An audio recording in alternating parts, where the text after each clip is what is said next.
오늘 새벽 5시쯤 경북 포항에서 규모 4.6의 지진이 일어났습니다. 포항 강진 이후에 가장 큰 규모의 여진에 부상자가 발생하는 등 피해가 발생했습니다. 네, 전문가 전화 연결해서 자세한 소식 짚어보겠습니다. 우남철 기상청 지진 전문 분석관 연결되어 있습니다. 네, 분석관님 나와 계십니까? 네, 안녕하세요. 네, 안녕하세요.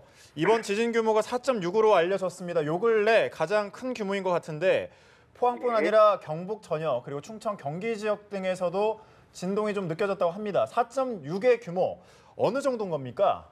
우선 이번에 발생된 여진은 포항 본진 이후로 가장 커다란 여진이 되겠고요. 예. 발생한 지역에서는 계기 진도가 5까지 기록된 아주 큰 지진이 되겠습니다. 진도 5가 기록이 되게 되면 기존에 영향을 받았던 건물들이나 대부분의 사람들이 이제 많은 사람들이 느끼고 거의 대부분의 사람들이 느끼고 잠에서 깰 정도로 커다란 진동이 전달되는 지진이 되겠습니다. 네, 기상청이 지난해 11월 포항에서 일어난 규모 5.4 지진의 여진이다 이렇게 설명을 했는데 네. 이렇게 늦게 4.6 정도의 규모, 그러니까 좀 큰 여진이라고 볼 수 있는 거잖아요. 이런 여진이 네. 앞으로도 좀 계속 발생할 수 있는 것인지 어떻게 볼 수 있습니까? 네, 지난 본진 발생 시에 여진의 발생 추이를 한 1년 이상은 지켜봐야 된다고 말씀드린 바가 있습니다. 예. 우리나라의 사례를 보게 되면 이제 경주 지진 같은 경우도 5.8 이후에 그 여진이 1년 넘게 지속된 사례가 있습니다.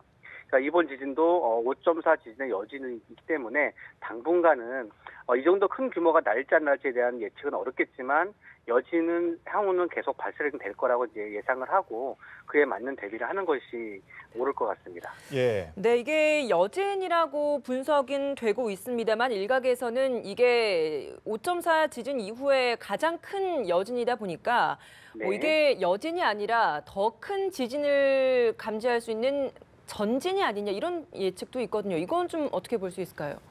사실 지진의 발생은 다들 알고 계시다시피 예측할 수 없는 범주에 들어가 있기 때문에 이것이 여진이라고 규정을 내리는 것은 예. 본진과 같은 지역에서 발생을 했고 규모가 작기 때문에 여진으로 내리는 이제 그런 정의에 의한 것이고요. 예. 다른 지진을 전진이라고 보는 것은 다른 더 큰 규모의 지진에 대한 예측의 범주에 들어가기 때문에 그 부분을 꼭 무시할 수는 없지만 어쨌든 이 정도의 지진은 언제라도 발생할 수 있다는 가정하에 지켜보는 것이 맞을 것 같습니다. 예, 불의 고리라 불리는 환태평양 조산대에 자리 잡은 지역, 그러니까 얼마 전 대만에서는 지진이 발생했었고 혹시 우리나라가 그래도 좀 인접해 있기 때문에 그것에 대한 영향을 받은 게 아닌가 이런 관측에는 어떻게 생각하시는지요?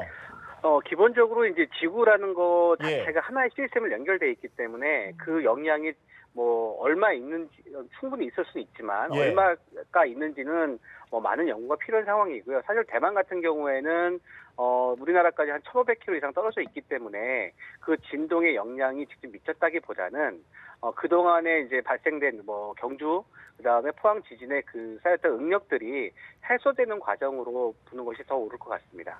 네, 그럼 앞으로 더 큰 규모의 지진이 발생할 가능성도 있다라고 봐야 되는 거죠? 지진의 그 예측을 이제 얼마의 규모가 언제 발생하는 걸 예측하기는 어렵지만, 예. 어떤 여진의 패턴상 앞으로 당분간은 이제 여진이 계속 지속될 거기 때문에 당분간 이간 예의주시하는 것이 옳을 것 같습니다. 예, 이렇게 지진이 발생했을 때 사실 우려되는 부분이 전국에 있는 원전입니다. 모두 정상 운전 중이라고 한국수력원자력에서 밝혔는데 어떻게 네. 좀 큰 문제는 없을까요? 사실 지난번 예. 경주와 포항 본진 때도 원전에서는 아무 문제 없이 잘 운전이 된 걸로 저희도 이제 봐서 알고 있습니다. 하지만 이번 지진은 그것보다 한 16배나 작은 포항 본진보다 16배나 작은 지진이기 때문에 그 영향은 더 미미할 것으로 지금 보고 있습니다. 네, 포항 시민들 아무래도 새벽부터 굉장히 많이 놀랐을 것 같은데 간단한 짐만 챙겨서 넓은 평지로 뛰쳐나왔다 이런 현지 주민들의 소식도 전해지고 있습니다. 이런 지진이 발생했을 때 행동 요령 좀 마지막으로 짚어주시죠.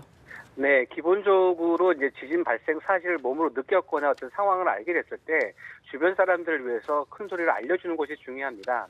보통 일반적으로 저희가 화재가 발생했을 때 주변 사람들 알리듯이 지진 발생 사실을 주변에 알려주고 이어서 자신의 머리를 보호할 수 있도록 머리를 감싸거나 탁자나 책상 밑에 피해 있다가 예. 진동이 지나간 이후에 안전한 곳으로 대피하는 것이 좋은 대처 요령이 되겠습니다. 알겠습니다. 우남철 기상청 지진 전문 분석관과 전화 연결해봤습니다. 고맙습니다. 네, 감사합니다.